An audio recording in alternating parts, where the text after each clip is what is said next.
One of the biggest takeaways I took from Advertising Week New York was interaction before transaction. It's like you have to build a relationship with somebody, with an entity, with a consumer before you just try to go for the transaction. If you want people to engage in your content, then they don't want to feel like they're being swindled into something.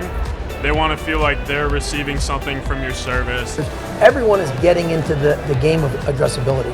So I think right now, if we're at 30-40% enabled, I think you're going to be closer to 80-90% enabled. CTV has been a huge topic for multiple different sessions because of how fast and rapidly it's growing. I think it's certainly going to be the next wave. The way we describe it is it's kind of the ultimate bridge to digital. You have linear TV, you have digital advertising, and addressable, being impression-based, can really bring those two together in a really magical way. Web3 and how this next iteration of the internet is going to change the way that we in the advertising industry have to do things. It's going to happen a lot in the metaverse. It's going to happen a lot in gaming. So how do we actually reach out and add value? One of the takeaways is the customer. The customer, we have to be respectful of them, and their data, their privacy, and just bringing them the best that we can. I think audio and video is something that's really huge and people are talking about it, but not everyone is actually diving in to do it. Whether it's about podcasting or audio branding, that's something, the sonic part of it is going to be something that I think we never thought about before, but it's something that's been around for a while.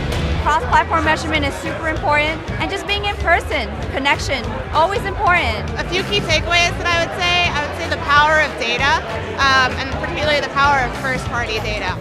Brands are really interested in learning how to measure that creative part of their campaigns as well.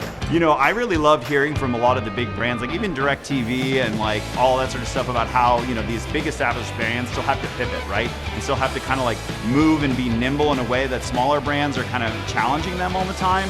So it's not about just telling your story to the consumer anymore.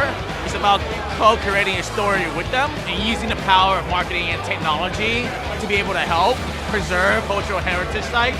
At Spectrum, we de-identify and aggregate our data, and that's across traditional linear TV and digital. And I think that allows us to bring digital type metrics to a traditional TV environment. So that's really exciting.